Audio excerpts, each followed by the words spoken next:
diante de negatividades, porque elas sempre vão surgir na nossa caminhada.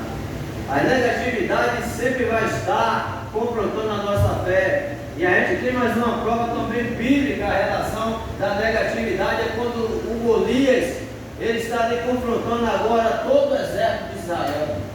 A Bíblia diz que Saul e todos os homens têm medo, as ameaças, as afrontas do gigante Golias. Eles esqueceram que eles estavam servindo a um Deus Todo-Poderoso, um Deus que pode todas as coisas, e diante daquela situação, a Bíblia diz que o próprio rei Saul, com seus homens, com seus soldados, tem medo. Negatividade, medo, deixando que o inimigo prevalecesse diante do medo, eles fugiram de medo. Mas a Bíblia diz que Davi agora, diante da situação, ele escutou as palavras do gigante Golias, e Davi não aceitou as afrontas de Golias. Nós precisamos estar desse jeito, dessa forma, não aceitar nenhuma afronta do adversário contra a nossa vida. A Bíblia diz que a porta do inferno ela não prevalece contra a igreja do Senhor. Por mais que venha adversidade contra a minha vida e contra a sua vida, não temas, creia somente. E a Bíblia diz que Davi, ele coloca aquela situação, ele diz: quem é esse? E se possível, para afrontar o exército do Deus vivo. Olha que diferença. Saul, os homens têm medo de fugir da presença de Golias. E Davi, diante da situação, ele permanece firme, acreditando em Deus, acreditando e confiando que Deus vai livrar o povo de Israel da mão de Golias. Qual é o problema? Qual é a afronta?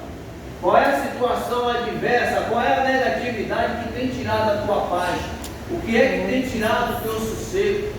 Quem sabe você está com o coração triste, angustiado, porque o medo traz isso.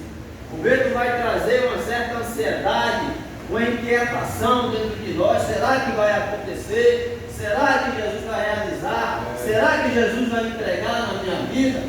Quem sabe você entrou aqui nesta noite pensativo, cabisbaixo diante da situação. A negatividade do adversário tem te confrontado, mas nesta noite Jesus fala ao seu coração: não tenha medo, as promessas que eu tenho para a sua vida vai se cumprir. O propósito de Deus vai ser realizado. Salmos 46, versículo 11, a palavra diz que o Senhor dos exércitos está conosco. O Deus de Jacó é o nosso refúgio. Aleluia. Diante das lutas, diante das batalhas, nós temos o nosso general de guerra, o Senhor dos exércitos, guerreando conosco, do nosso lado. Por que nós vamos ter medo? Porque nós vamos ficar temerosos diante das adversidades.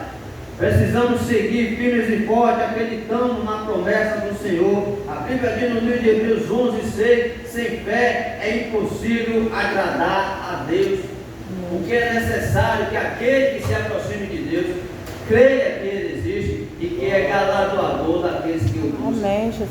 Já não foi buscar a presença de Jesus para a sua filha, para que Jesus fosse até a sua casa. E quando nós vamos até a presença de Jesus, nós precisamos ir crendo que vai acontecer.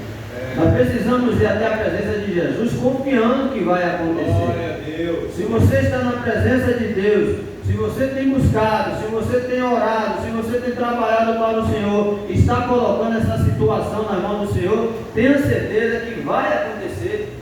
Jesus vai realizar o seu plano, Jesus vai realizar o seu propósito. Eu preciso ter fé, acreditar e confiar, porque Jesus ele jamais vai aceitar negatividade na nossa caminhada. Jesus jamais vai aceitar incredulidade no nosso chamado, no nosso ministério. É fé. É como diz o louvor, é rompendo em fé. Eu preciso conquistar as promessas de Deus, rompendo em fé. A cada dia, a nossa fé vai nos alimentar para a gente prosseguir para novas vitórias. É vencendo uma batalha hoje e nos preparando para vencer outra batalha lá na frente. Sabendo que o nosso Deus vai caminhar conosco. Quando Jesus ele dá uma palavra para Jairo diante daquela notícia, não temas que ele souber, Jesus ele quer alimentar o processo do milagre. Jesus quer sustentar o processo daquilo que ele tem para realizar na sua vida. Porque se Jesus estivesse do lado de Jairo, quem sabe aquela palavra ali pudesse entrar no coração de Jairo e fizesse ele desistir. Jairo poderia acreditar que a filha dele já estava morta e que não teria mais solução. Mas nesta noite Jesus está dizendo: não tema, ainda que essa situação, seus olhos estejam mortos, eu sou fiel para cumprir aquilo que eu prometi na sua vida. Glória a Deus. Então somente creia. Jesus jamais vai participar. Jesus jamais vai aceitar negatividade na nossa caminhada. No processo de salvação, no processo de ressurreição, quando Jesus ressuscita e quando Jesus aparece aos seus discípulos, a Bíblia diz que Tomé não estava. Os discípulos viram Jesus, poderam contemplar a ressurreição de Jesus, mas Tomé não estava. E a Bíblia diz que depois, de uma outra ocasião, estavam todos reunidos e ali Tomé estava. A Bíblia diz que o discípulo falou para Tomé: olha, nós vimos o mestre ressuscitou. E a Bíblia diz que Tomé, naquela ocasião, ele diz: olha, de maneira nenhuma eu irei crer, de maneira nenhuma eu irei acreditar, se eu não ver os cravos na mão, e se eu não puser o dedo no lado do Senhor. E a Bíblia diz que Jesus entrando, Jesus saudou o discípulo: eu saúdo com a paz. E Jesus se direcionando para Tomé, Jesus mostra agora: olha, Tomé, olha os sinais na minha mão e põe aqui o teu dedo do meu lado. Não seja incrédulo, mas seja crente. Aleluia, Jesus.